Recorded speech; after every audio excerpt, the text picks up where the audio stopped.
Coming up on Locked On Dodgers, for the second time in the last 3 days, the Dodgers knocked around a Cy Young caliber pitcher.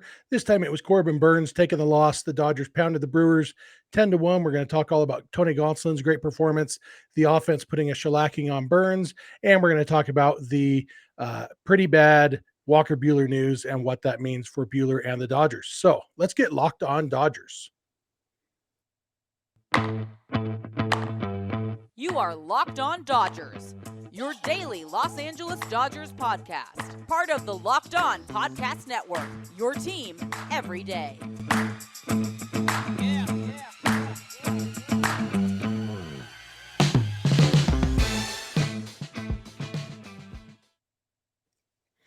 Hello, Dodger fans. This is Locked On Dodgers, part of the Locked On Podcast Network, your team every day.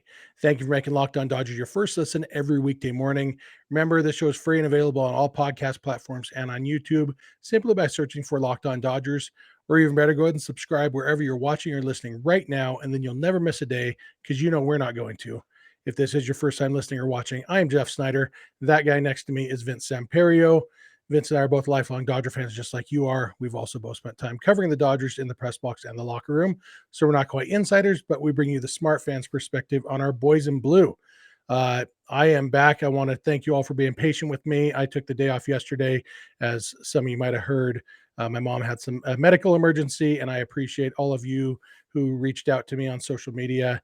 It meant a lot, and she's doing very well. So thanks to Vince for holding down the fort yesterday. And, it worked out well, Vince. I don't like talking about losses anyway. And so, hey, you can handle when the Dodgers get shut out, and I'll show up when the Dodgers pound Corbin Burnes and win 10-1, Yeah, you can show up when the Dodgers face Cy Young candidates, and I'll show up when they face Eric Lauer, apparently. So, but yeah, Dodgers, like I said, Corbin Burnes met the Dodger offense. Last time he made it at least to the sixth inning, still came out earlier than he wanted, gave up 3 runs. But this time, the Dodgers got him out even earlier, gave up more than 3 runs. And similar to against Sandy on Sunday, where it came from, maybe not the likeliest source of Joey Gallo and Cody Bellinger, this one came from maybe not the source you'd think, just based on the fact that it was a right-handed pitcher going, but Trayce Thompson has continued to show that it's not a fluke yet, and we're getting close to the territory where it can't even be considered a fluke for as long as it's been. So yeah, it was fun to watch, and always get to see 10 runs being put up. Yeah, absolutely. And realistically, it was only 7 runs in the real part of the game. The Dodgers tacked on 3 runs in the 8th inning against not Jose Feliciano. What's that dude's name? Victor Caratini. And we're going to talk. The Dodgers also had some really great pitching in this game, as evidenced by the fact that they only allowed 1 run. We'll talk about the pitching in the second segment, but I do want to talk about this offense. And and Trayce Thompson's 3-run home run was the big blow. Although the funny thing is, you mentioned Bellinger and Gallo. Those are the 2 guys who were on base when Trayce hit that home run. And so they were still setting the table there at the bottom of the lineup. Both of them had walked against Burnes, who last year, remember, he set the record, the major league record for most strikeouts to start a season before his first walk or something like that. Something about hardly walking anybody. This time he walked Joey Gallo and Cody Bellinger to set up a 3-run homer for Trayce Thompson. And it was just it's funny. Trayce has been quite a bit better against right-handed pitching than left-handed pitching this year. I don't think that's actually I don't think he's better against righties necessarily, but he's definitely shown that he can hit righties just fine. And the pitch that he hit out, you could see the target, and Burnes was trying to hit the outside corner. And I swear, you're going to think I'm making this up, but right as when I saw the catcher set up the target on the outside corner, I actually thought, man, you better hope that thing doesn't leak over the middle, because Burnes has so much tailing action, arm side run on his pitches. And I was like, man, if that thing leaks over the middle of the plate, Trayce could put a pounding on that. And literally 1.5 seconds later, boom, 3-run home run, just destroyed the ball. And because that's exactly what happened. Corbin Burnes missed his spot. And we've talked a lot on this show about how major league pitchers miss their spots all the time. Guys don't have pinpoint control.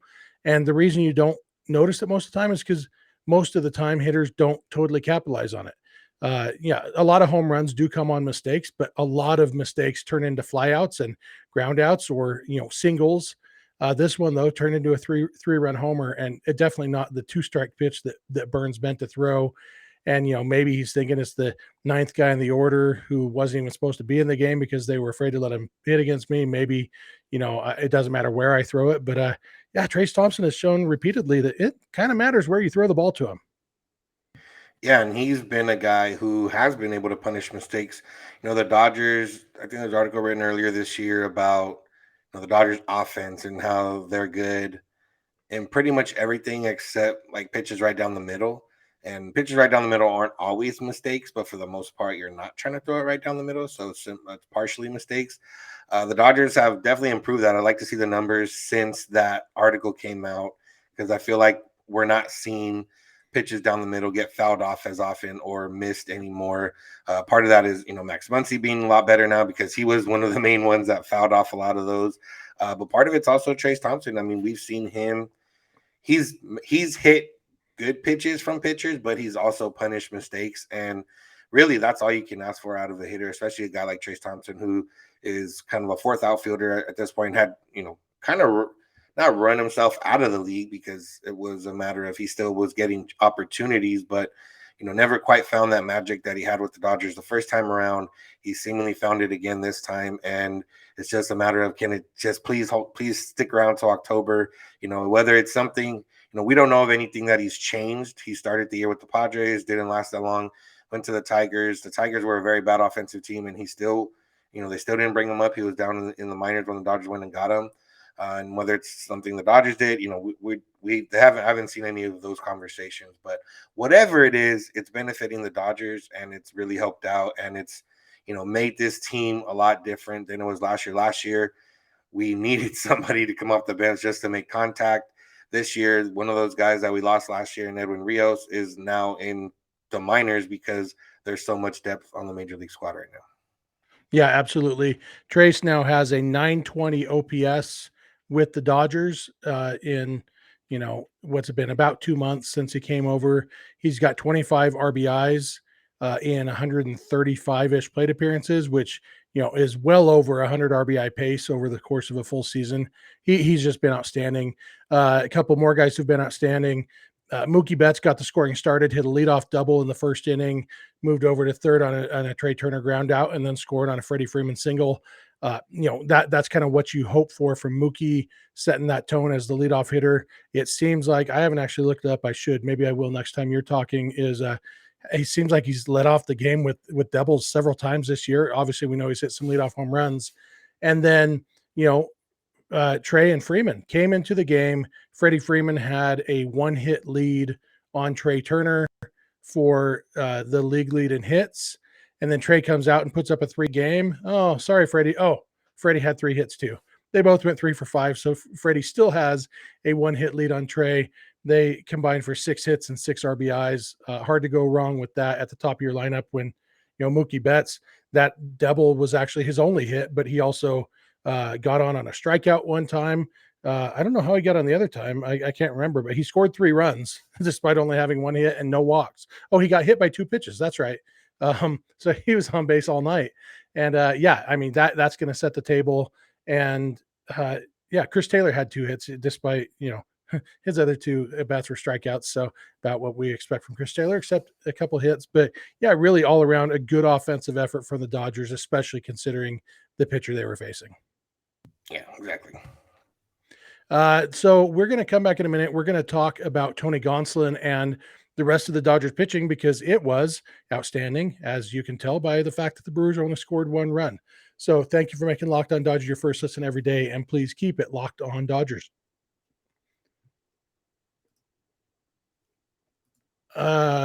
You're hanging out with friends and putting back a few drinks. A few becomes a few too many. As the evening comes to an end and people start to head out, you think about calling for a ride. Nah, you live nearby. You can make it home okay. It's no big deal. What are the odds you'll get pulled over anyway? And even so, what's the worst that could happen? Your insurance goes up, you lose your license, you lose your job, you total your car, you kill someone. Whoa, that took a turn. Everyone knows about the risks of driving drunk. The results are tragic and often deadly. However, that still doesn't stop everyone from getting behind the wheel while under the influence. That's why police officers are out there right now looking for impaired drivers on our roads to save lives. So if you think you're okay to drive after a few drinks, think again.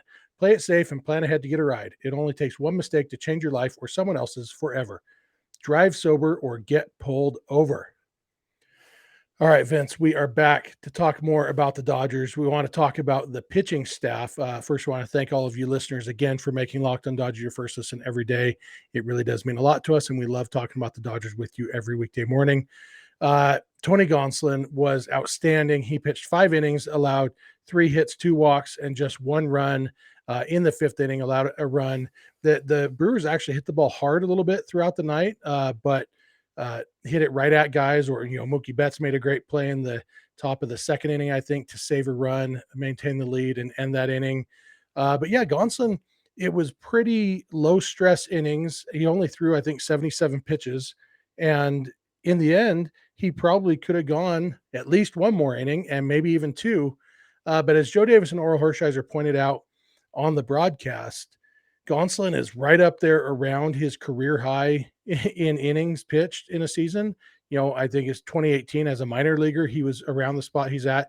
I think Joe said that he had just passed that mark. Eric Steven pointed out on Twitter that Gonsolin also pitched in the minor league playoffs that year, and so he's still a few innings behind that. But either way, he's got at least 7 starts left this season in the regular season, plus hopefully a full month of the postseason. And so it makes sense for the Dodgers to save bullets when they can. They had a 7-1 lead. You actually had some relievers who needed some work because they haven't, the pitching's been pretty good lately. There were some guys who needed some work. And all in all, especially when you factor in the low stress innings, and this game was almost a glorified bullpen session for Gonsolin rather than a stressful start. And so maybe you even get more benefit from pulling him early in a game like this where he hadn't had to work hard anyway. Maybe it's even extra beneficial. Yeah, I mean, when it comes down to it, it's not gonna.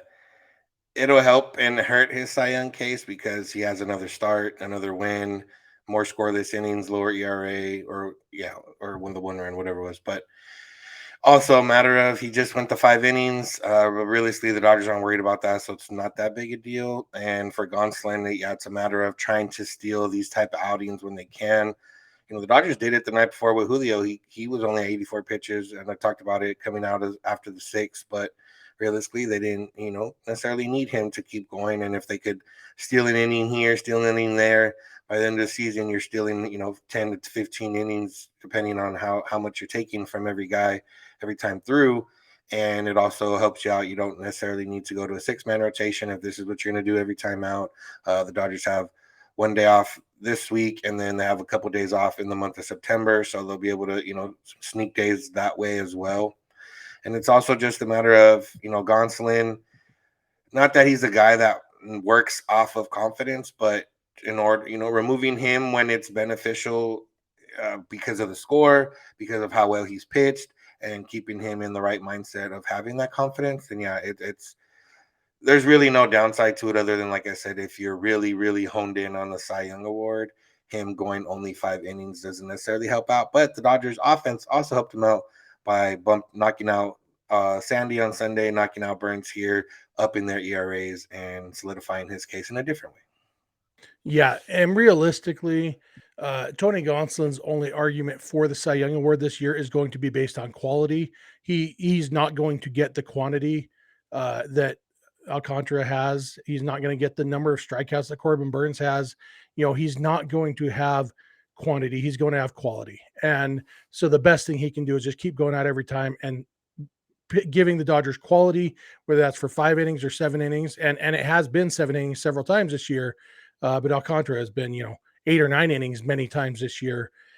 He's not going to get to that quantity, but his best case is going to be, if you finish the season 21-1 and lead the league in ERA, there's going to be some people voting for you. There's enough old school voters who would say, yeah, 21-1 and led the league in ERA. That's the Cy Young winner. And, I still think it's Alcantara's to lose. But, maybe the Dodgers, maybe they broke Alcantara and he'll struggle in a couple more starts and widen the gap in the ERA race. And that could make a big deal.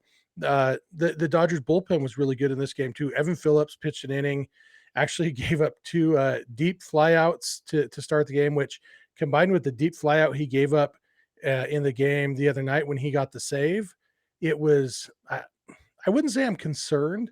I guess what I'm hoping is that Phillips got those deep flyouts out of his system, got a little bit lucky on them. Maybe, Trayce Thompson made a great catch the other night. Cody made a pretty solid catch in center field on one of them tonight. And so, whatever it is that's causing those deep flyouts, maybe Evan Phillips got lucky, wasn't hurt by the deep flyouts and can identify whatever it is and stop giving those up. Yeah, that would be, ideal. The other part too is, Phillips has been the guy for the Dodgers of late, the guy that he kind of took over for. Blake Treinen is due back soon. So, Phillips might even move around a little bit more, find different spots that the Dodgers want to try. I would imagine when Training comes back, he's just going to go back into the role that he was at, which pushes Phillips to a slightly different role, maybe earlier in the game, different situations. We'll see how they handle that. Obviously, they're going to try to use both of them because, I don't think they're going to try to use Training too often back to back unless they need to, just to kind of get him ready for October. And yeah, when you can move guys around and get guys innings when they need it, it's always beneficial. We saw with Kimbrel, if he hadn't pitched, did he pitch yesterday? I don't think he pitched yesterday, but it was a matter of, he didn't pitch yesterday, pitched on Sunday. There might have been a way to get him an inning here, but then they ended up using Hanser in the ninth. So there's different things that go about it. But yeah, well, for the Dodgers, for the rest of the year, the way it's going to go is either they're going to go a 6-man rotation, and guys are going to be able to throw maybe those 6-7 innings if they have the pitch count, or they're going to go 5-man rotation, but they're going to limit starters innings where they can, and they're going to utilize the bullpen and get guys out there. And then now kind of, with Treinen coming back, with Kershaw coming back, we talked about Bickford probably being the one guy. David Price might be the other guy. They might, there's a lot of different ways for them to go, but it's a matter of, if you do think Price is going to be that guy, or you do think Bickford's going to be that guy, you do think so-and-so is going to be that guy, then this is where you kind of have to use them because, what might not matter in the next month if they don't end up coming back. Yeah, well, the rosters do expand on September 1st. They get to add 2 guys to the active roster, and so it may not be an immediate thing with Kershaw. I think Kershaw and Treinen are both expected back just after the rosters expand. But then you still have Yency Almonte coming back in September. You've got Tommy Kahnle coming back. Hopefully, you've got Victor Gonzalez, who's on a rehab assignment now. You've even got Danny Duffy, who might come back. And so, yeah, there still will be some of that roster crunch. May not be quite as immediate as we thought, but it's probably still coming. Dave Roberts is has it talked 1 and 1, or you can add 2 pitchers? I don't know for sure if they. I haven't seen anything about it. Yeah, I'll have to look into that because, I mean, with the 26-man roster, you can only have 13 pitchers. I don't know if you're allowed to have both of them, but the 27th and 28th guys both be pitchers. I would assume you can, but I don't know for sure. I'll look into that. Speaking of looking into things, Mookie Betts, this was his 8th leadoff double of the season. To go along with 6 leadoff home runs, that's pretty good. His slugging percentage leading off the game is well over, about pushing 550. Dave Roberts has talked in the past about, once everybody's healthy, using Treinen, Phillips, and Gratterall as kind of a 3-headed monster for those high leverage innings. I think you could throw Almonte in there into that group, and even Alex Vesia, depending on who's coming up. Vesia has definitely been better against lefties this year, but when that high fastball is working, he can be effective against anybody. And so you've got, at least like a 3.5-headed monster with, Almonte and Vesia, maybe 4.25 heads. I don't know how to count heads on a bullpen, but the Dodgers, if everybody's healthy and pitching their best, there's definitely a lot of potential for a really good bullpen here. Yep. And we didn't even mention Hanser Alberto, whose ERA is down to 180 this year. He extended his own major league record. He has now pitched in 5 games in which his team won. That's the major league record for most times position player pitching in a game your team won. The record had been 3 by Russell Martin, all with the Dodgers in 2019. Hanser has 5 all this year with the Dodgers. He has 1 or 2 other pitching appearances in his career, but they were in losses. But all 5 this year have been in wins. The Dodgers continue to be about the only team that uses position players in this way. Most teams, it's just when we're losing by a bunch, but Dodgers don't lose by a bunch very often, and so but they do win by a bunch relatively often, which is good. David Price went 1 2/3 innings, didn't allow a run. Chris Martin got the last out of the 8th inning. Both of those guys looking really good. Yeah, the Dodgers pitching staff, despite everything that's gone on this year, is looking pretty solid with potential upgrades coming soon. Unfortunately, one guy who's not coming back this year, and we found out on Tuesday, not next year either. That's Walker Buehler. We found out that his surgery that we knew was happening on Tuesday, but we also knew they weren't sure what kind of surgery it was going to be. Well, we got the news, and it was the worst news possible. So we're going to come back in a minute. We're going to talk about Walker Buehler's Tommy John surgery, what it means for the Dodgers in the short and long-term future, and what it means for Buehler. So thanks for making Locked On Dodgers your first listen every day, and please keep it Locked On Dodgers. BetOnline.net is the fastest and easiest way to check in on all your betting needs. Find all your favorite sports and events at the #1 online source for odds, lines, and games. Find reviews and news of every league, including Major League Baseball, the NFL, NBA, NHL, combat sports, esports, and even golf. BetOnline continues to be the top online resource for all your sports wagering information. From live in-game betting, scores, and podcasts, they have you covered. Head to BetOnline today or use your mobile device to learn more about the action happening today. BetOnline, where the game starts. All right, Vince, we are back. It's one last segment. We're going to be talking about Walker Buehler. We got the news. Basically what we found out on Tuesday is when Walker Buehler had his MRI, basically the scar tissue from his previous Tommy John surgery made it hard to see what was going on just with an MRI.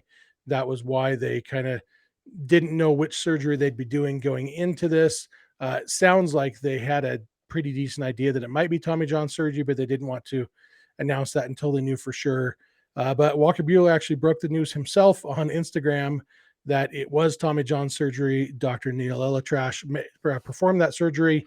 It's actually the first time that a Tommy John surgery by Dr. Elatrash has ever had to be redone. People keep stats on that, and there's a lot of doctors who do Tommy John surgeries. And this is the first time Dr. Elatrash did Walker Buehler's first Tommy John surgery shortly after he was drafted. It's the first time he's ever had to do a second Tommy John surgery on the same person.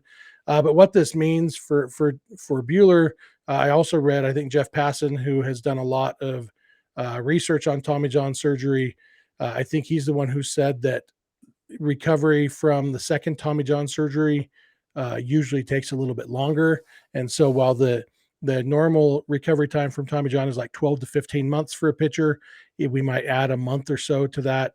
Either way, even if it's 16 months, 16 months would put us at December of 2023. And so there's really no way that we will see Walker Buehler before 2024. The timing is probably okay, that he should be fine for spring training of 2024 and hopefully back at full strength that season. But it's a blow to the Dodgers. We knew he wasn't coming back this year, but it's a blow to next year's Dodgers for sure.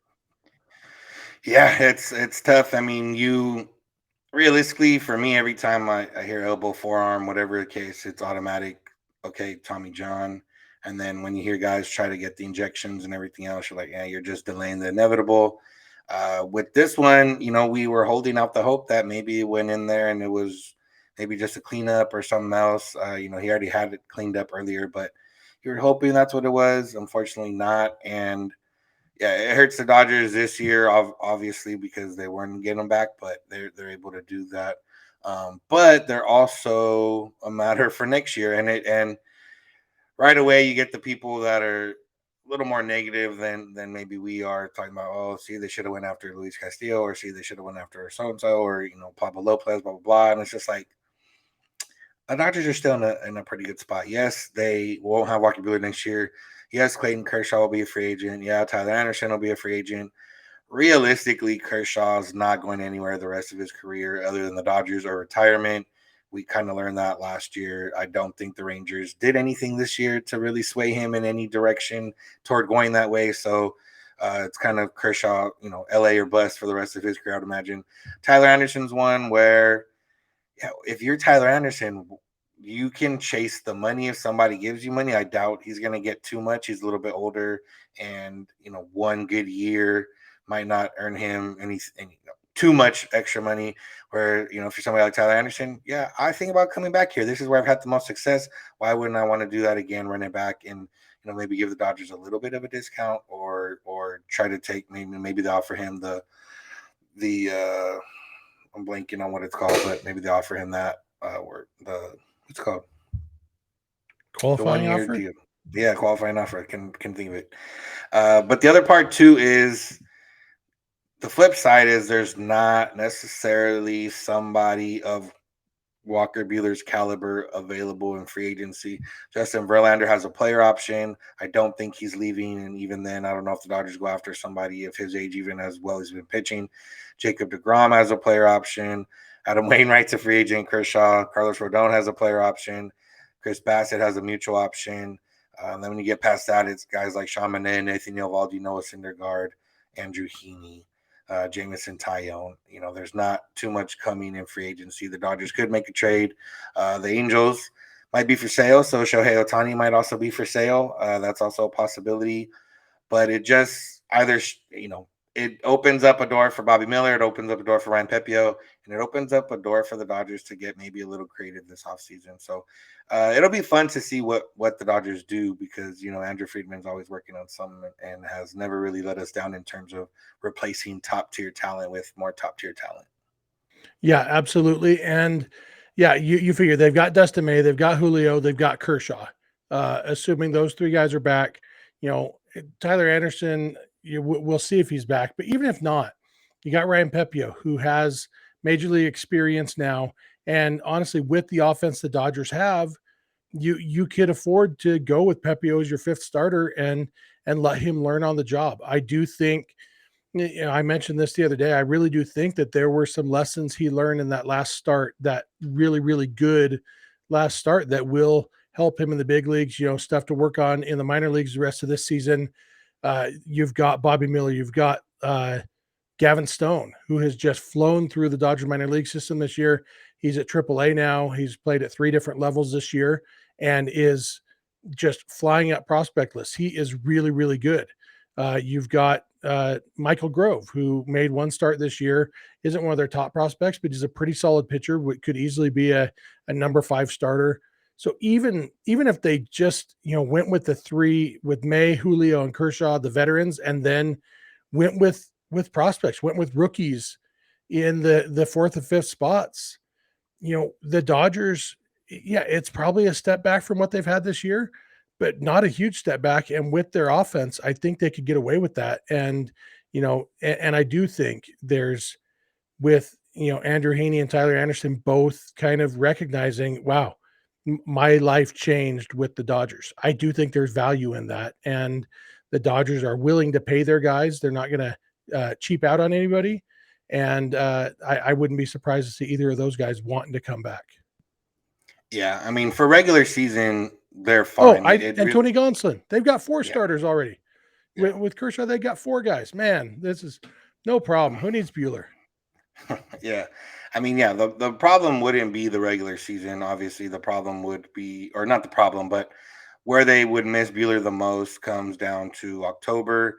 And then, they'll see how this offense does this year. The offense a little bit different, but also Trey Turner's a free agent. So, that's a big contingency. That's a big swing on if this offense kind of remains how it is or not. And yeah, if the Dodgers run through the playoffs this year and run through it offensively with good pitching behind them, then yeah, it might change, somebody's mind and be like, all right, well, we can get it done with offense if we keep the same offense. We bring back Trey Turner, or we get one of the other shortstops out there, or we improve somewhere else, move Lux, and there's different ways of improving the offense. But yeah, I mean, regular season, the Dodgers will be fine. It's a matter of, does it really matter if you don't have that bona fide October guy? Julio can be that guy. Kershaw can be that guy, just in a different way. Dustin May is the one that's similar in Buehler because they both throw hard. That gets amped up in the postseason. And if he does run into trouble, he has the stuff to be able to get out of it and, not allow contact. Whereas, even though May wasn't quite the strikeout king before, but he has worked on some stuff, and realistically, he was getting better at that before he got hurt. We should continue to get better at that now. Whereas Julio and Kershaw pitch a little more to contact, so in the postseason, that isn't as favorable as being able to miss bats. But either way, like I said, they're good. They'll find out what they got from Gonsolin in May and all those guys in this October. And if those guys flourish, then there's really no reason for them to worry at all for next year. I mean, not at all, but not that much. Yeah, by next year, Tony Gonsolin's already going to have a World Series MVP under his belt. So, he will be that proven postseason ace.